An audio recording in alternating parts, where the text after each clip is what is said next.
Happy 5 o'clock. Excited.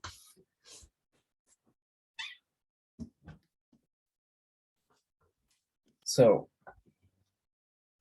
had some really good clarity around some really interesting topics that have come up for me when I am talking to people who are interested in Reiki, for people who are interested in meditation and spiritual sciences as a whole. And one topic that's come through to me that was very exciting would be to explain what it means that everything is on a frequency. Because we hear people talk about this and we hear people say it quite often, and it hasn't always been clearly defined to me until quite recently. So I'm happy to share that with you. Hey, Juliana. Hello. Hello. Okay, so I'm going to jump into it and I'll start by including you in this one. Have you heard the term or the expression that, everything in life is around sound frequencies? Yes, sound frequencies and vibration, which sound frequencies make. Yes, and then it further gets into our emotional state of mind and our conscious being. People talk about our vibe and our vibration, and they say you have a good vibe, and or you're on a good vibration. You've heard people talk like that, yeah? Yes. Yes. So, question for you, has it ever been clearly defined in a way that's easy for you to understand what that means and how to be on different frequencies and different vibrations and what happens when two people are mismatched on different vibrations and how it can cause those chakra blockages and energy issues? Well, it looks to me or sounds to me like when someone says that, it's often because they feel good being with someone else who is provoking that sensation within them. Yes, like a trigger. So today I'm going to get into how, by understanding a little bit more about our vibrations and the metaphysics behind how we're in tune to different vibrations, we'll be able to, by the end of today, understand how to realign with these different frequencies and in terms of a practical usage, being in a room with someone on a different frequency and be able to not trigger each other. So what came to me when I was meditating and using all the techniques that I've learned working with Ashley over the last few years, and I feel the best way to explain how it all works and how it all ties together is, have you ever experienced an awkward pause or a forgotten train of thought, or when two people are talking over each other, or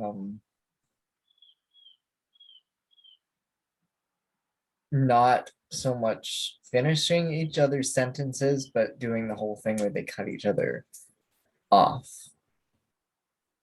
Yes. In the past, I was usually more quiet than someone else. So that usually happened on their end, where I would be more silent and they would do all of those things. Yeah, so the silence would be on the lower, quieter vibration. And what I think is interesting is when two people are aligned, and they've seen this with people who live together, people who are uh, husband wife couples, or even best friends, parents. Their actions will align with what the other one is doing. They'll literally be in sync to the point where they may cough at the same time in the same way, even though being completely across the room, they couldn't have like cued one to be provoked into coughing just by seeing it. Like people get really in sync, and it's because that everything in our thought process matches a specific tempo, like a music rhythm. And we tend to partition our thought process, the area of time that we focus. We sit down, we have a task, we have the intention. I'm going to focus on this for set amount of time, and we go into a meditative hypnotic state of trance when we're focused on our task, and we'll notice that there's a certain amount of time that will go by before we lose this focus. And often what will happen, and a telltale sign of when two people aren't on the same frequency, is that you will be deep in trance, deep in thought, almost like when you're in the middle of enjoying a song and somebody else's pattern, their rhythm, the frequency of which they're speaking and moving, they will come in with a completely different intention. And when the energies mismatch, it completely will demolish your meditative state of mind. And this is where the triggers come in. It's because when we're in rhythm and when we're in flow, we have that, the oxytocin, we have the little dopamine hits, we feel good about what it is we're doing. And when we're interrupted and that thought process changes dramatically, either faster or slower, that is a representation of the two frequencies that the two people are on. And so this is why when people do activities together as a source of friendship, as a source of bonding, things like doing quality time, things like doing teamwork. If you live together, one person washes, one person dries, one person does laundry, one person folds. You create a balance in the energies between two people by doing physical tasks together. And then because of that rhythm that you physically have of stepping and moving, and there's a swaying motion to literally everything that we do in almost a musical sense. If you ever sat and watched how people move just to music, and then how if you change the music, it changes the whole concept of what it is that you're visually seeing, just based off of the frequency that changes. It affects our moods and our emotions.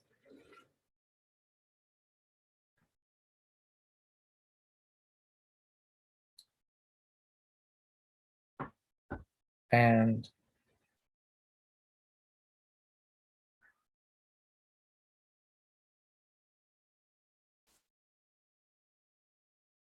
sometimes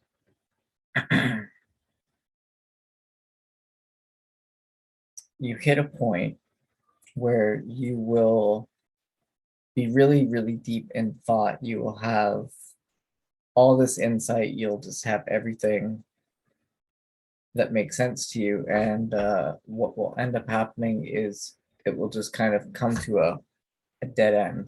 And people get a little bit confused as to what that means. And they feel misplaced and that they lost their train of thought, whereas in actuality, that's just your natural energy flow telling you that thought process has come to a completion, and that your frequency, the pulse that you were on, has come a full revelation.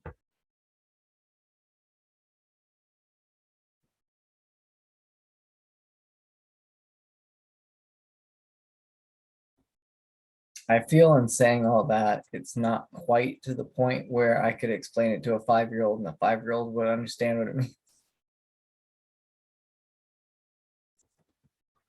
But it's just really fascinating. And then based on our frequencies, it affects our molecular structure and the rate in which our molecules vibrate. And what's even more fascinating that I was looking into that tied into everything that I'd already expressed is that when people enter into that deep flow meditative state of mind, at which point you are able to let your body heal, you're able to put yourself into a place of protection so you can feel better from pain, you can start to heal, you can at the state of mind when you reach it through meditation, do things like RIM sessions, Gestalt sessions, be able to initiate Reiki energies into future points in time where you may need help with that energy, or again, like the Gestalt and the RIM session where you can go back and as your present sage self soothe your past self. What I thought was absolutely fascinating when I heard about this is that scientists have been able to study and examine our DNA under a microscope when people are in this enlightened state of a meditative trance. And what ends up happening is that the DNA particles actually start to become light because they're moving and gyrating at such a high frequency. They emit and they glow light, which is biochemically in play where people start to have visual hallucinations and their perception of how reality has this new bright and enhanced filter on it. And everything just looks and feels so amazing and wonderful because you have been able to align and match your emotional mood. If you think of it in terms of setting and intentions, your mindset being at peace with itself, and then your physical setting being in a place where you can comfortably drift into this mental state of concentration that allows you to heal yourself, or if you're a Reiki practitioner, it aids with the flow of energy into the person, place, or thing that you're trying to heal. And that at that point, our DNA is literally lighting up and making us glow. And this is what has been known to people as, our aura. And then it gets into the different chakra colors of people who could get into that means of seeing other people's auras. The color cue would reflect the emotion tied into the chakra. So if we're entering the state of mind and consciousness and we're doing it through a motion of love, then it's been documented that people, our DNA is glowing a green color.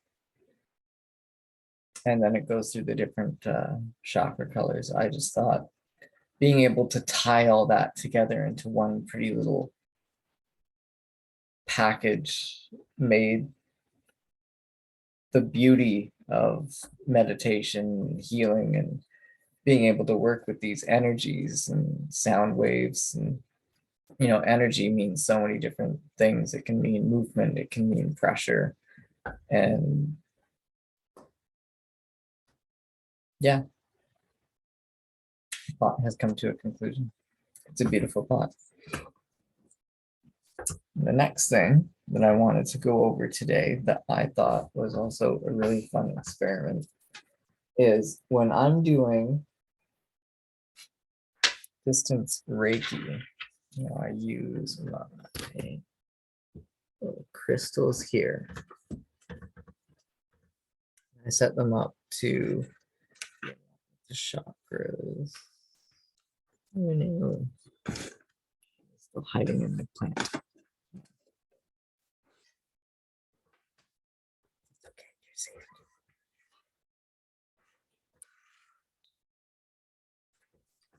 When I was meditating, and I like to meditate and think on, tap into, however you wish to describe it, the different elements, the air element, the wind element, the fire element.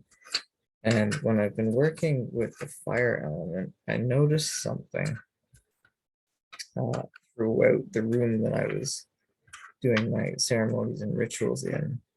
And it is that you can visually see the energy flow through, how the candle flames are reacting. So I'm going to close my window here so I don't have a draft.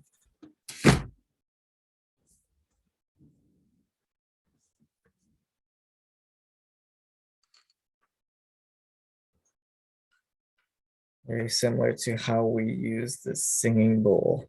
And you could hear the difference in sound vibrations as to when the bowl seemed agitated, as I like to think of it. It's on grady, grindy, quite how to express it verbally, describing sounds, but you feel the difference. You can feel it's a happy, higher emotion, or if you just don't feel good in the moment that you're hearing it, you can tell if it's positive or negative.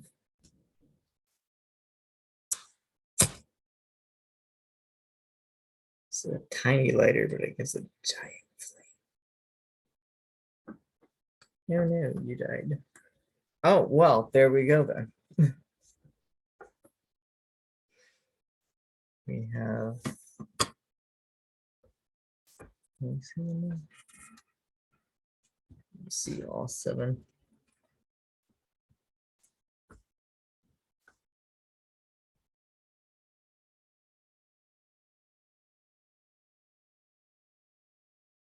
These 2 candles, this one I'm going to replace because I'm not entirely convinced that that's not just a bad candle.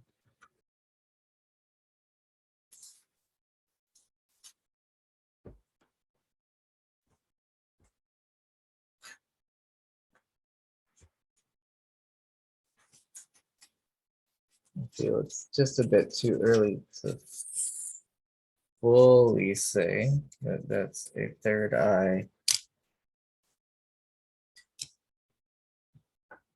Solar plexus chakra blockage. Keep going again.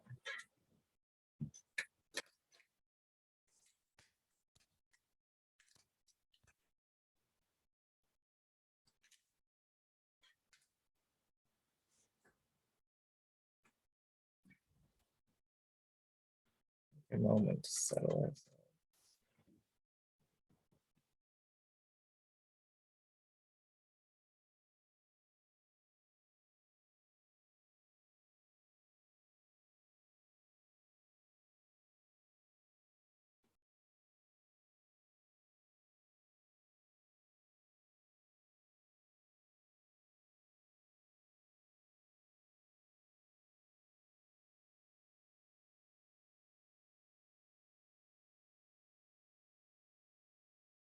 And with my intention at the moment, the energies being read right now are just mine. I would say all the flames seem even, except for throat chakra.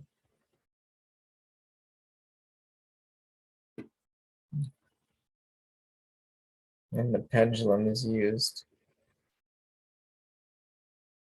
just by watching if it changes direction or not. Let's see which chakra needs more love or attention.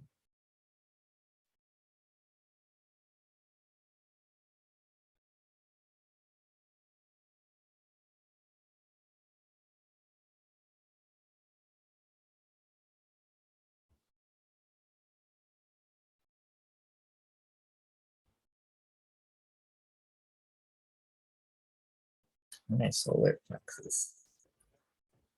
Apparently my solar plexus needs. So that's for anybody who wants to get into something like distance Reiki. Is a technique that I use for looking at energies, being able to read them, and then you can physically have a medium device that you can channel your energy through with the intention to who you're focusing on and specifically where in their body or energy field that you're going to be sending your healing and your love and your intentions.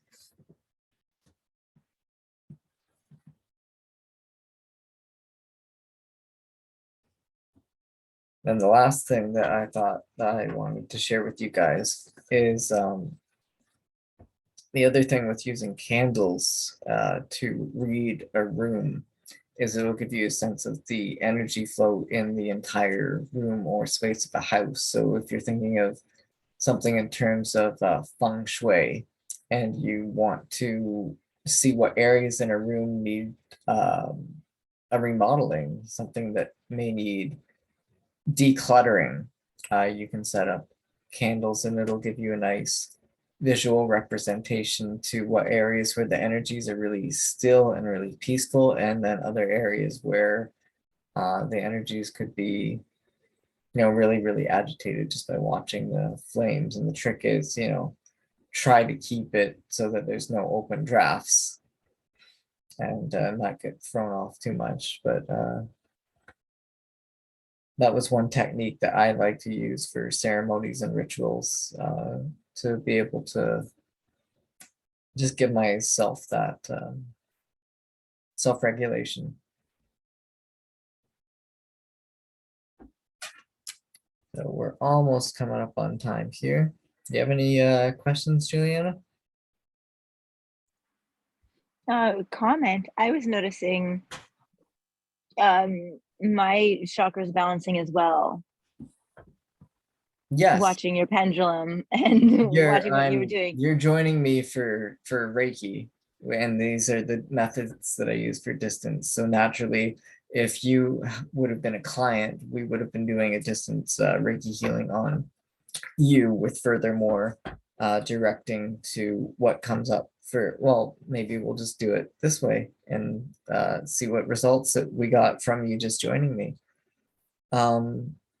What came up for you in general? Thoughts, emotions, mood stabilities? Well, let's see. Well, second chakra for me was off.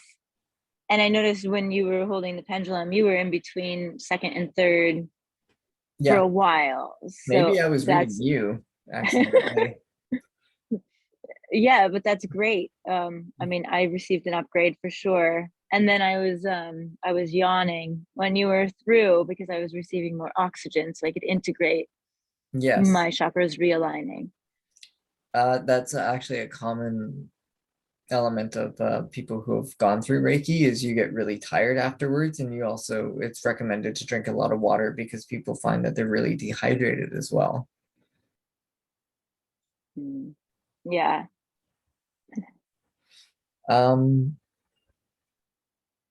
Did anything else come up for you when we were up here for the third eye or throat chakra? I remember I had to wipe my face off. There's some pollen outside, but I um I did notice I like wiped my eyes, and yeah, I didn't feel anything though outside of like cleaning myself off kind of a thing. I'm following. The other element to energy exchanges and how we're able to read, feel, and diagnose our own energies are things like where we get agitated or irritated or where we touch.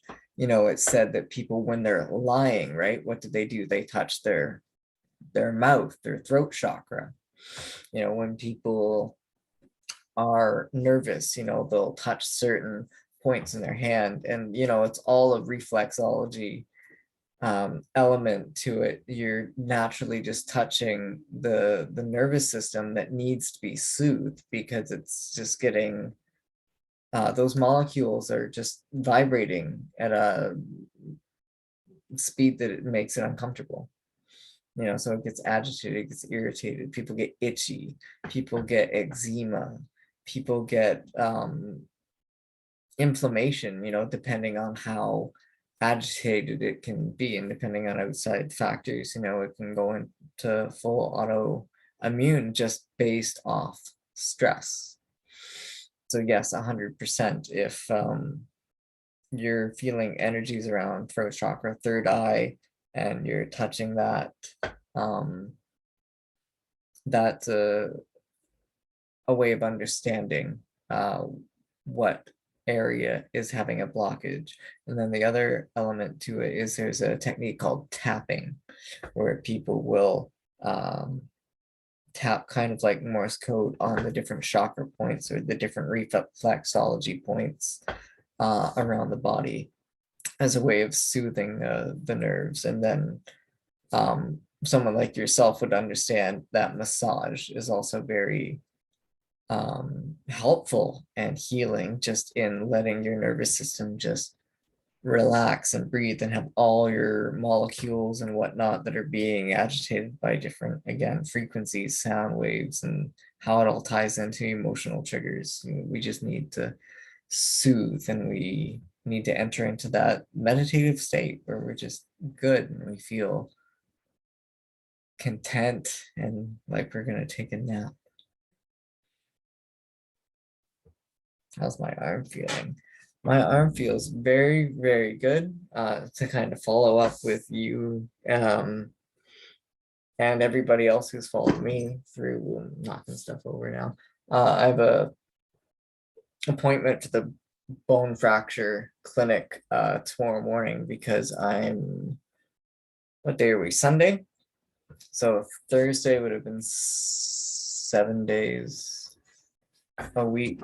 Friday, Saturday, Thursday, Friday, Saturday, Sunday, 7, 8, 9, 10, 11 days in from full shoulder dislocation that required me to be sedated to get the arm just back in.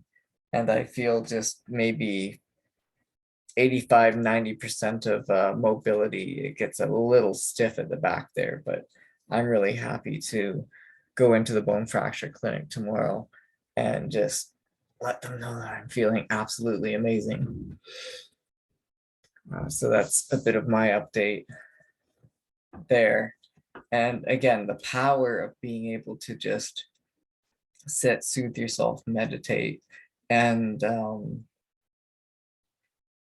tap into those frequencies.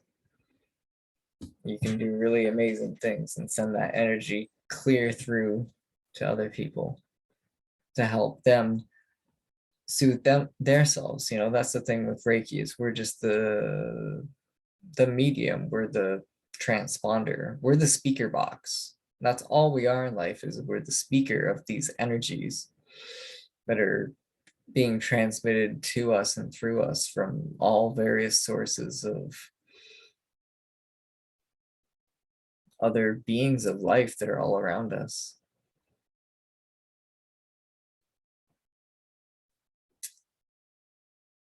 All right, Juliana, thank you so much for joining. It was a pleasure to have you here. Thank you so much. And congratulations on your arm being so much better. Yeah, Ashley recommended that I start actually documenting a little bit of some of the injuries that I've had and really severe, actually posting some of the old pictures, like when I weighed almost 200 pounds and, before and after learning all these techniques. And, when I had my head injury and severe concussion and memory issues, and how I was able to use these techniques that she's taught me over the last few years to just really have such an amazing full recovery.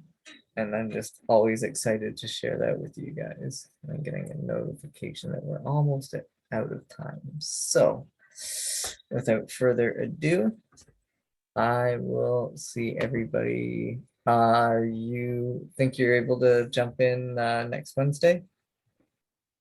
Yes, I will mark it on my calendar. I'll be Yeah. traveling. I'll find a All right. spot to pull over and service. All right. Cool. Sounds good. We'll be doing a Thank you. third eye. Okay, great. Okay. Look All forward right. to it. Bye. Bye, Julianne.